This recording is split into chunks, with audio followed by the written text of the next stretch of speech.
Welcome back. It has been a long time since I have done filming of making things, and I am super excited. I have an All Abilities fair that I am getting ready for, and this is geared towards children with autism. So I have some autism specific types of molds with things that I am creating, as well as just some fun kids bath bombs. I think like this is really ready to go. Okay, so here is the mold that I'm using from Sophistication. I also used Nurture Soap Yellow 5 Lake, if that doesn't come up very clearly in there. For the recipe size that I'm using, the total weight is 1,500, and I used a smidgen, or sorry, a pinch.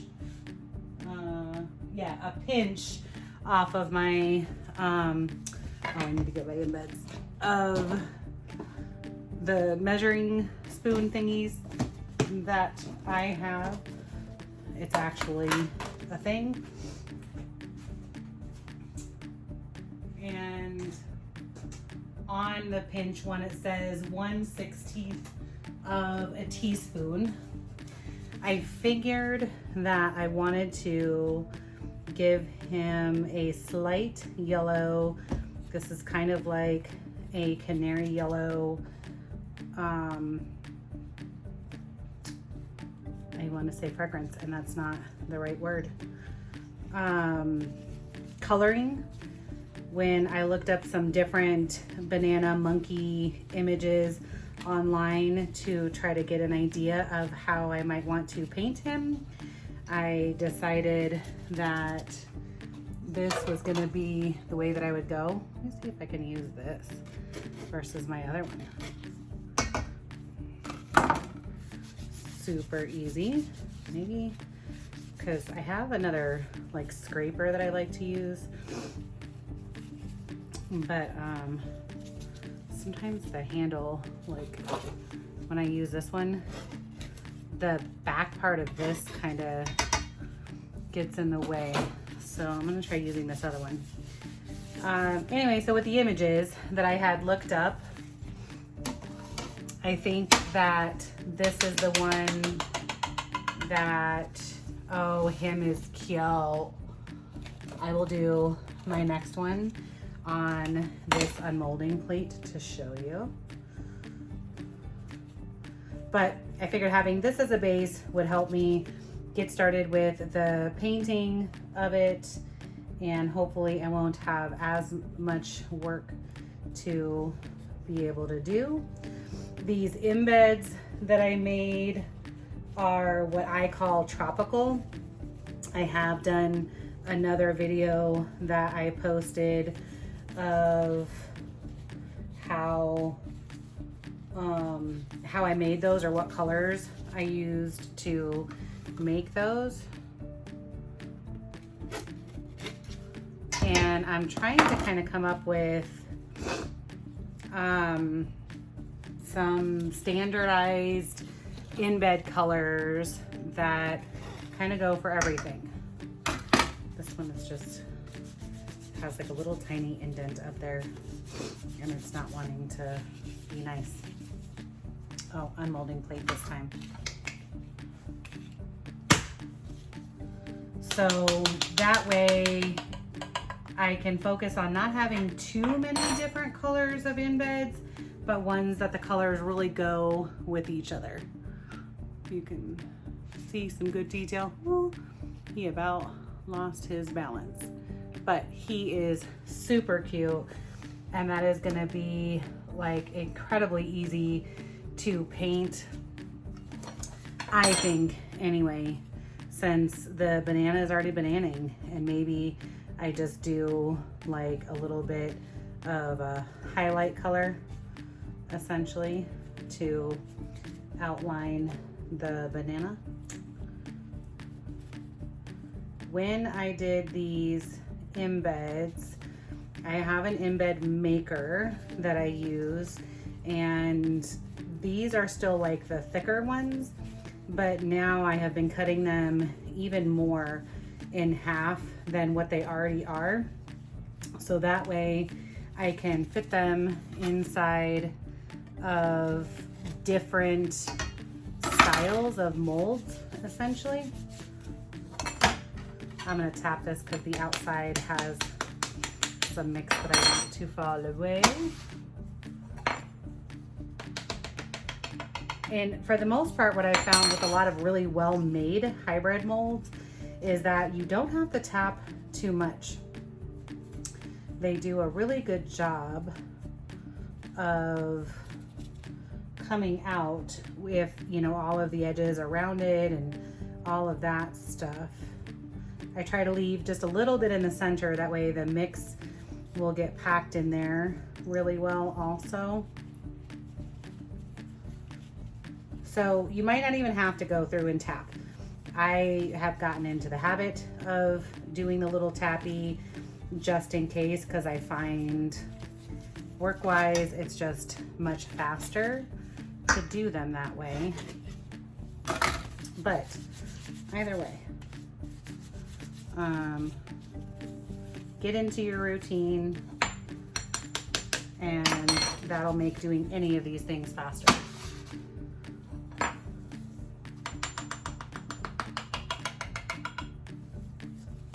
These are just coming out like really, really well.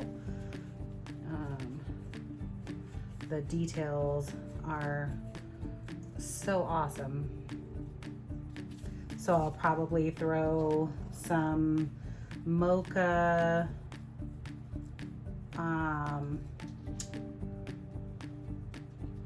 mica.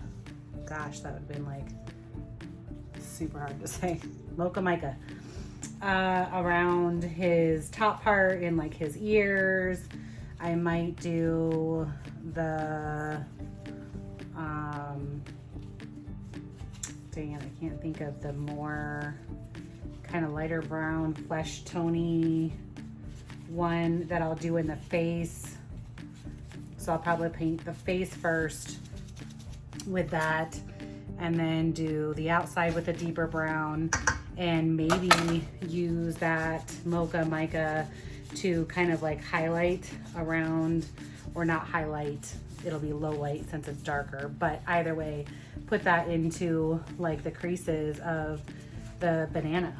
And once all that's dried, go back and do the white part of his eyes, and then depending on how detailed I want to be, with his mouth part, to maybe do that like a lighter pink. I don't know. Sounds like a lot, but I really think this is going to be very quick and simple. So now that you've seen this whole process, I am going to fast forward through the rest of the things, and we are going to go to painting him and showing you the final results from this guy.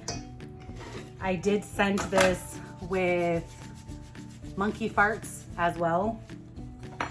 I have a really hard time making like food type things, like when you see people do hamburgers and stuff like that, and they scent them with blueberries, or you know, I don't know.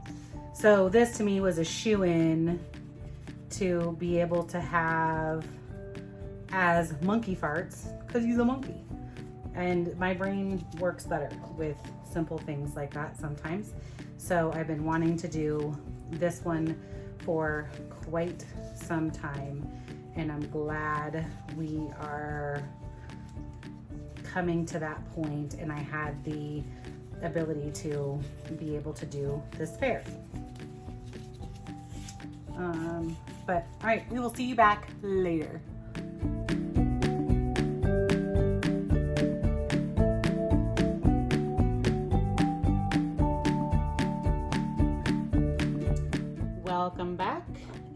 today we are going to be painting a monkey. Now, when it comes to mixing your quote-unquote paints for these things, it's just something that you're gonna have to kind of feel for. There are no exact ratios, but I like to put mine in these little dollar store things. When I'm initially making the mixture, I will put it with marker on the top because things like this one where it says a 3-to-1 ratio. So no matter what, when I add more mica to this, it will have that ratio. And then from there, you just have to put in your poly 80 if you choose to, and or your 91% alcohol. So when I'm initially mixing all of this up after I haven't had it done in a while, I will really mix everything. But then once I go to grab paint, I'm only kind of grabbing from the edge, and in the middle I'll kind of touch down to the bottom and then to the edge, because you want kind of a little bit of a bead on the end ish. Ooh, oh, and you know what, I forgot, because I had started working with the other ones. Before you work with it, you want to spray it with the 91% alcohol, because this helps to allow everything to absorb more evenly. So that mixture that I am using right there is a 1-to-1 ratio of the winter white from Nurture soap and the titanium white. I chose to do this section first, the eyeballs, because I want to make sure that if a little bit of the white seeps out, then it'll be fine when it comes to the skin tone color that we're gonna do next on top of it. But if I did this skin tone part first and then moved into the eyeballs, you would end up seeing the white. So again, I'm gonna mix this up like really good and then just kind of touch off to the side. I chose that this is going to be like right here on my ears. And again, that little bit that I touched on the top or on the other part that's gonna be like darker, like that is okay. And he's a little bit shiny right now, so I might need to add some more of my alcohol into this, but like I'm really not trying to pick up from the bottom at this point. I'm just trying to pick up from the sides of it and kind of redistribute a little bit. So I don't know if you can tell in the camera, but he kind of looks just a little bit pasty right there. So the mica is kind of sitting in a chunk there. And if you look at like kind of how I did this one, I do want this color to come into that crease a little bit, because just in this space, I won't have an outline. And then I'm gonna do his fingers right here.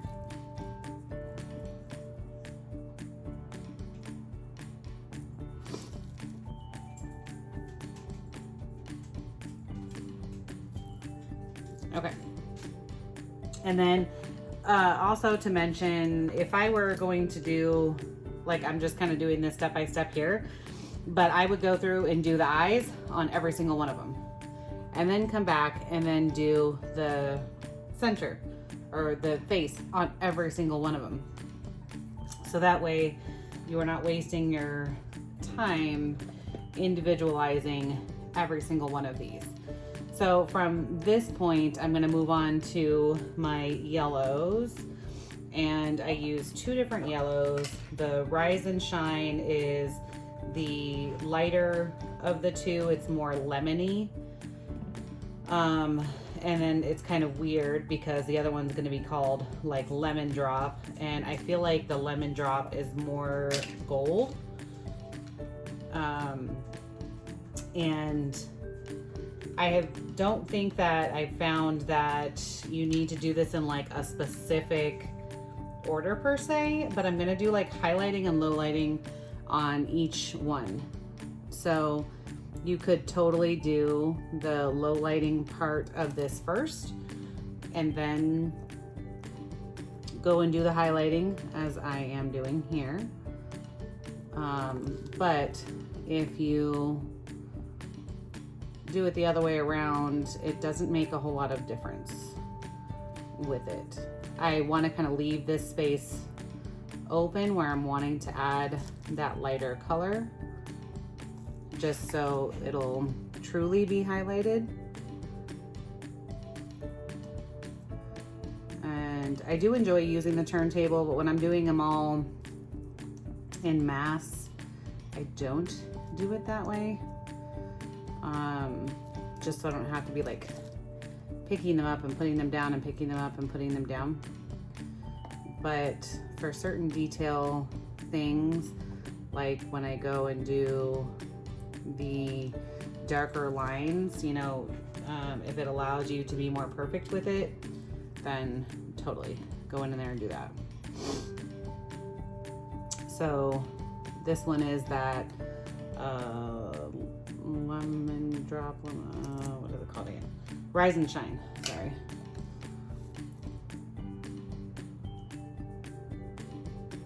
And I'm just kind of working this area where I want that transition to be from the peel. Painting with the mica is definitely not like what painting with regular paints is. And I always used to get super frustrated when people would not give me ratios and things. But, you know, I really do understand why of, you know, the alcohol and the poly, because you can totally just paint with the alcohol and not the poly. But oh, I realized I forgot one little area in him. I'm also rinsing my brush off in alcohol, just in case that is something you want to know. No, that is for the other. Oh no, yeah, this is the one. Right. Oh, I don't think I said what the skin tone color was. So the lighter portion of his face is Winter White plus Cantaloupe plus Honey Blush, a 1:1:1:1 ratio. So I missed just this little part right here.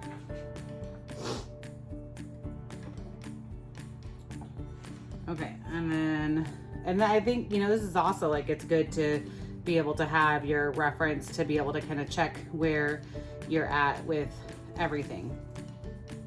So I am going to touch on the inside. Okay, sorry, my alarm went off and it cut off the whole thing. So I'm going to touch on the inside of his mouth. I could have also done this when I had done the white, but this one would not be as big of a deal if it ended up getting onto the other places. So I'm just trying to hit the brush with the different angles.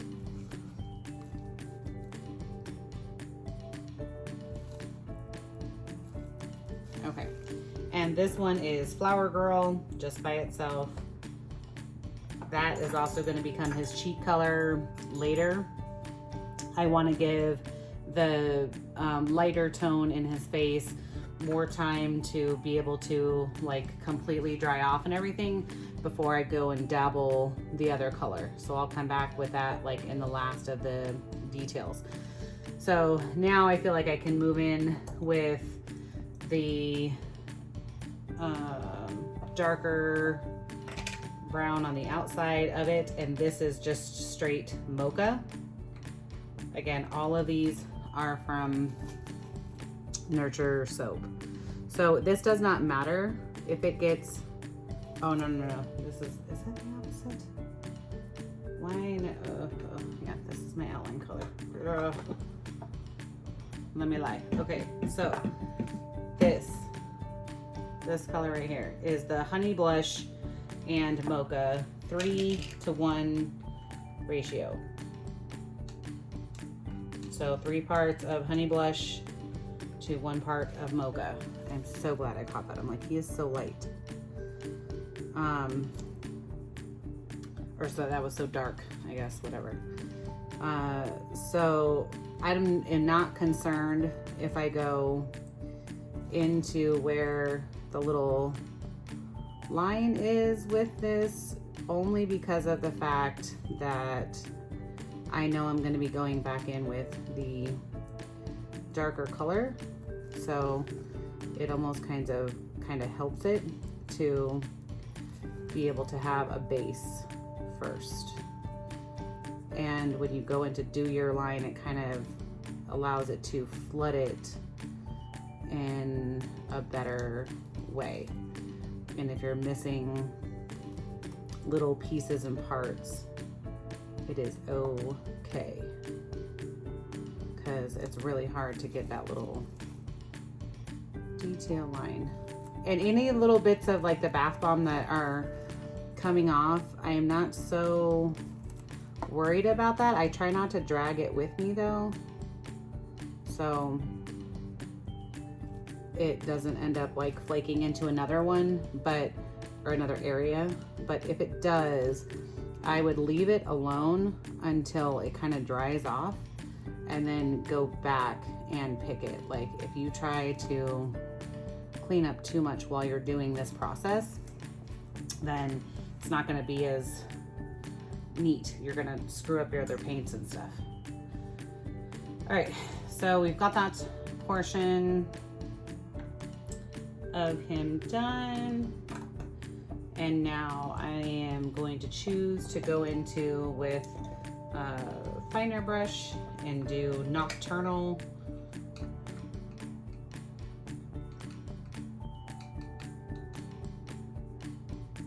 Mixing it really good, because even just the small amount of time of going from one to the other, it's going to settle. You know what, because I had gotten a little bit of the lighter skin tone color in there, just a dot. I'm gonna go back and just dot this in there to lighten it up some. Again, one thing I learned when I was painting Mrs. Claus face is that, you know, mistakes are going to happen with everything. So just try to go with it, you know. And even this spot that was like super dark first, it's not that bad right now. Or there we go. Like I just totally put the black all over the outside because of how the stand is when I went to go and pull it to myself. So I'm gonna go get the white back out again, and he is not going to be perfect, but this is all totally things that can happen. So I put the white a little bit up onto the skin tone, that lighter skin tone part, and that way it's gonna help to start camouflage it. I'm going back in with the skin tone on top of it again.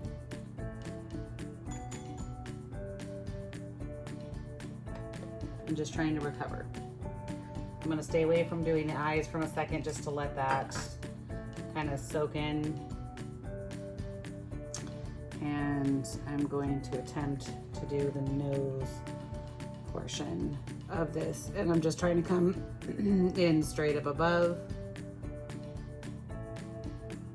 And then work it back and forth.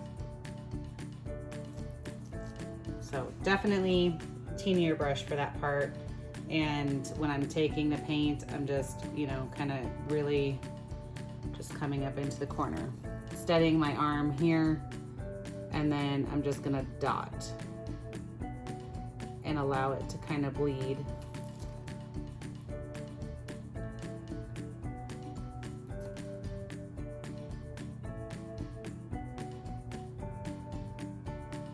Out. Okay. All fixed, all better. He is not ruined.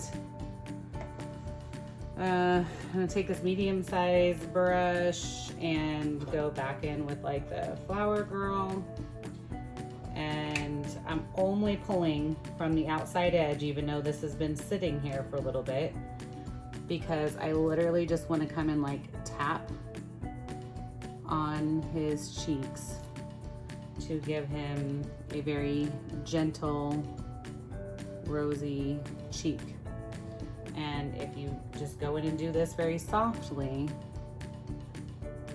I would much rather, you know, kind of layer this a little bit than to go in with a gigantic pink blob. All right, from here, all we need to do is our outlining. So I'm gonna go back to that straight up mocha. And for this one, I have two different brushes that are like thinner liner brushes. I really like the one that has more natural hair versus the synthetic hair, only because of how it allows the paint to flow with this and how the brush bends as you're doing the bath bomb. I'm gonna spray this again. I don't know where it'll be best to be up here. And I'm very lightly, like the amount of pressure that's on this brush is so light.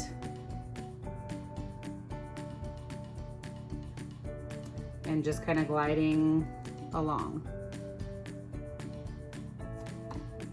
If you feel like, you know, it needs more pigment, like that one didn't have enough, then I would dip all the way down to the bottom and then come back up. But I would much rather coat more than once than get a gigantic blob, especially when you're doing this. And just like pay attention to the brush thickness, because if it's really huge, that means it's carrying a lot of the pigment.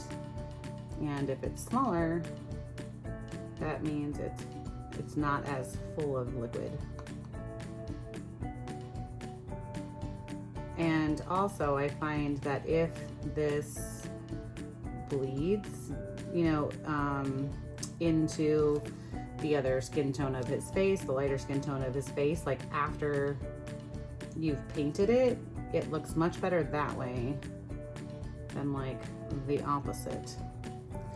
I am only going to highlight around like the outside of his ears because I thought that it looked kind of weird to have it in this area. So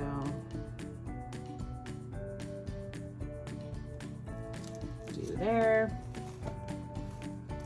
And then now we're gonna start doing the lining itself and just kind of pick a place and allow the brush to drag. Super, super light touch.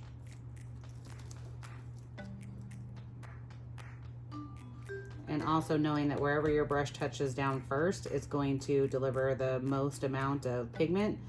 So I hesitate in like trying to start directly in the center, but you just gotta kind of do what you gotta do to get it where you want it to be.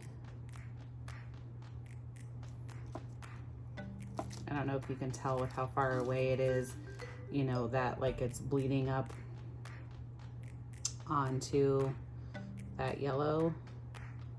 And which I said, like, you know, it's much more authentic this way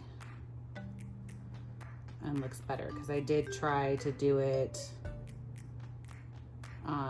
with the outlining first, and it was just too much, or too difficult, I should say.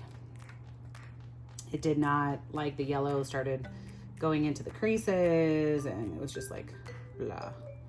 Oh, actually I did this one with the other brush, so I should probably switch to that one because I think it would be better. So I used this larger one to do the outline, because I'm totally okay if it coats, you know, a little part on the bottom of the bath bomb.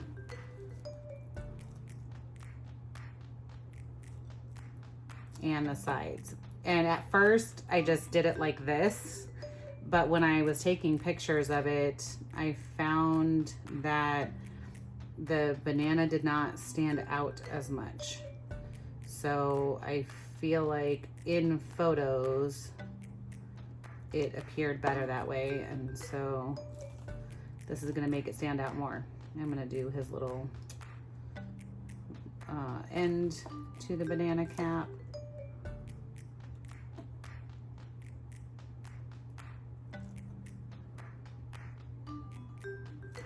And as the mica is absorbing and drying, you know, totally pay attention if you see something that bothers you and you want to adjust it, because if one spot had more mica than the other, it's gonna be a little bit deeper. So there is a, you know, definitely something to the saying of like, less is more, you know, but with this, you just kind of have to pay attention to how it's absorbing. So don't keep going back too much and make it be a waste of your time, but the little details can make it pop that much more. Like I can see even on my example one that I did here that this part is just a little bit lighter in here. So now that it had settled more, I would definitely go in on that. So here we go. We have our little monkey, and I hope that helped. He is so freaking cute. His scent, again, is Monkey Farts. And then when I do my label for this, I am going to do it on the outside of it. I use the Avery labels, and the height, I just make sure on them, I think it's like 16 to a page or something like that, is thinner than what this one is. And when I shrink wrap it, all these little places will become holes, so it'll be easier for them to be able to open up this bath bomb, which you know, at first I was going back and forth with like how professional it was and all that stuff, but I really think that they're cute and it's a perfect way to package. So I hope that helps, and have a great day.